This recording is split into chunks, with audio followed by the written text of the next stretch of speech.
Hi friends and colleagues, I am Dr. Sharad Kumar and today we'll be discussing about ultrasound guided knee injection. We'll discuss about knee joint arthritis as well as other pathologies which can present with pain in and around the knee.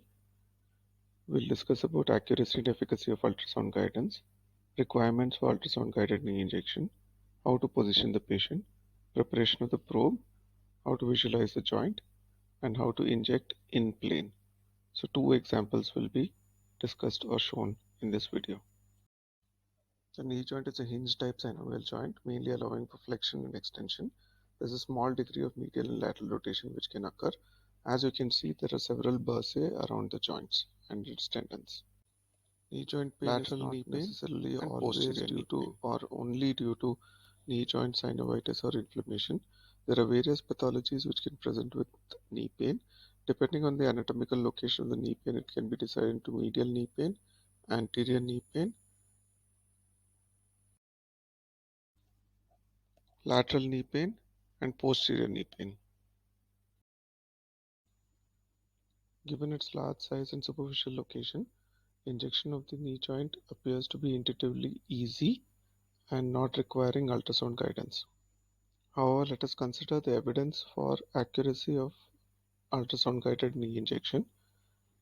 Uh, Let us consider location of effusions which occur in knee joint synovitis or effusion, the difference in outcome between ultrasound guidance versus landmark guidance or blinded injections, the difference in outcomes among obese patients receiving intra-articular injection into the knee, difference in outcomes between ultrasound and blinded injections in patients with dry knee OA receiving intra-articular injection. Studies have shown that ultrasound guidance improves the accuracy of knee joint injection slightly. Blinded injections accuracy varies between around 77 to 80% among cadaveric studies as well as clinical studies. However, with ultrasound guidance, the accuracy improves up to 92.7% in clinical studies. As can be seen in the 5 clinical studies which studied the accuracy of ultrasound guided injection versus blinded injection, the odds ratio favoring ultrasound guidance varied from 4.7 to 27.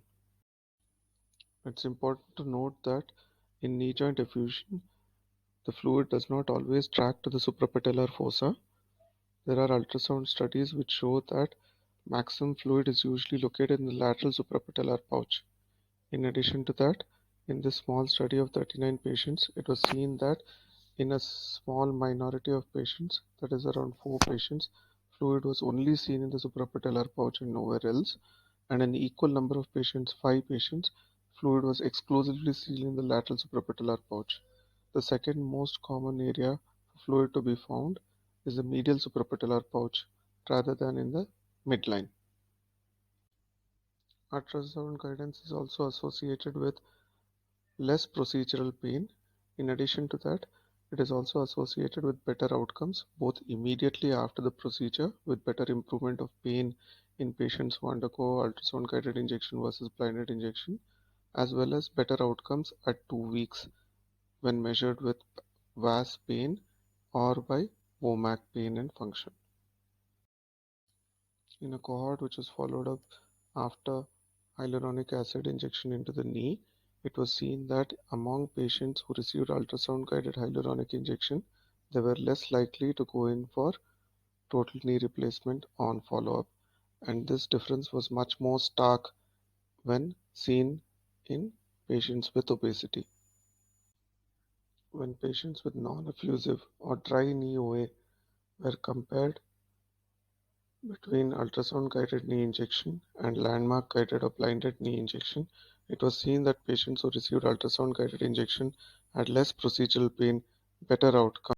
Hence, we see that there is evidence that ultrasound guidance gives better accuracy. It is able to localize the effusion better because sometimes the effusion might be located only in the lateral suprapatellar pouch or the medial suprapatellar pouch. In addition to that, there is a significant difference in the procedural pain as well as outcomes both immediately after the procedure and on follow-up. Obese patients, ultrasound guidance leads to better outcomes, and in patients with dry knee OA, or patients with non-effusive knee OA, the injection is able to localize the joint better and lead to better outcomes. The patient is positioned on the bed, lying down supine, with the knee either in partial flexion or in full extension. The requirements for ultrasound guided knee injection are listed in the photo here. Optional items are sterile cover for the probe, sterile jelly, as well as sterile drapes. Of course, an ultrasound machine, the high frequency musculoskeletal probe will be required for ultrasound guidance. Sterile jelly is usually difficult to obtain, and application of the sterile cover for the probe is usually a laborious procedure. Hence, there is a evidence-based way to avoid this by application of non-sterile glove over the probe and then sterilizing the same with betadine.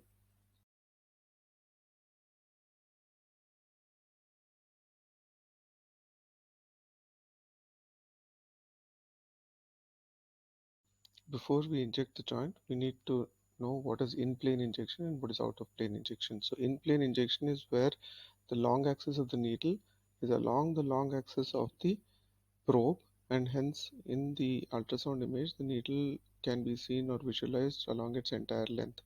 However, out-of-plane injection is when the long axis of the needle is perpendicular to the probe and needle can only be seen as a single dot or point.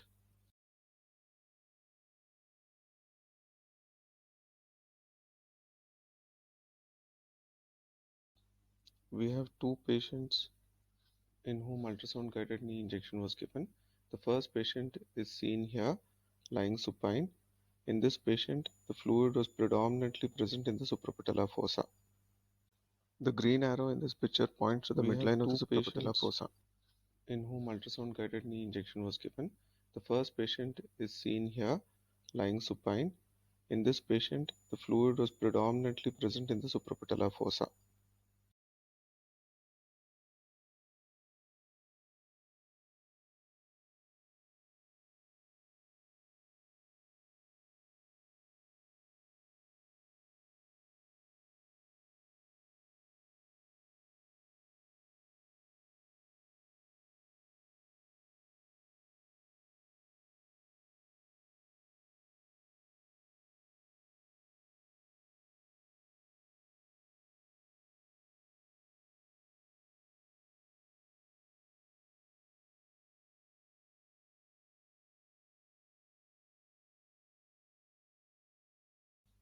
Here we can see the patient being injected in the right knee in the midline of the suprapatellar fossa.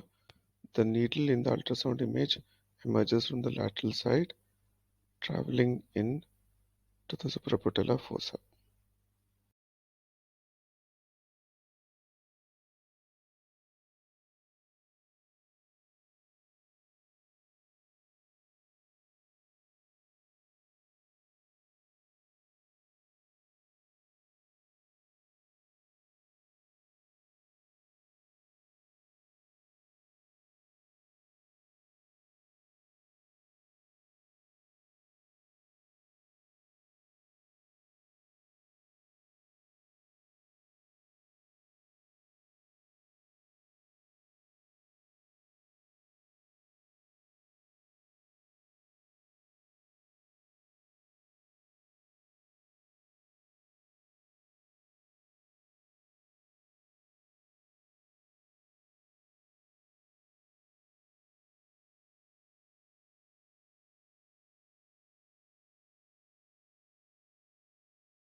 This was another patient with rheumatoid arthritis who had pain in the left knee, and in this patient, there was no fluid in the midline of the suprapatellar fossa.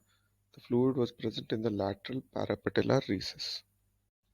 This is the midline of the suprapatellar fossa. As you can see, that there is no fluid seen here on the ultrasound image. The blue arrow in this picture points to the medial parapatellar recess where the predominant fluid was seen in this particular patient.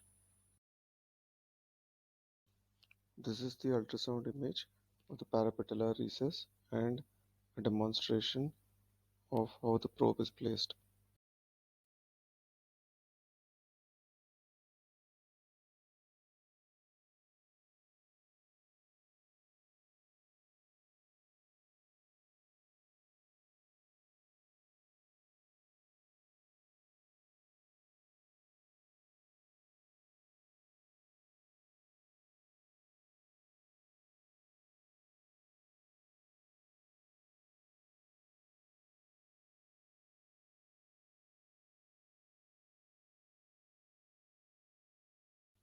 So in this video you can see the needle entering the medial parapatellar recess from the medial to the lateral side under ultrasound guidance.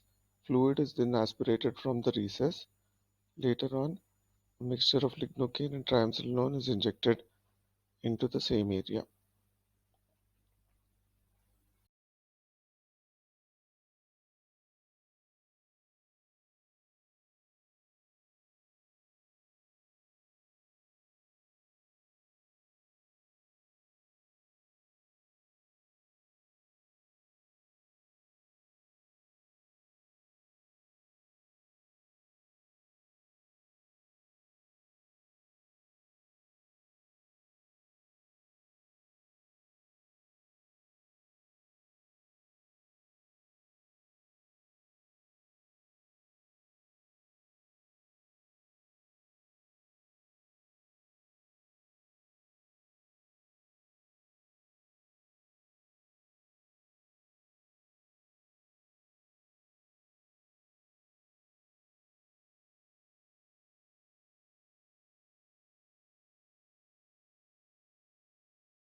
I hope you found this video useful.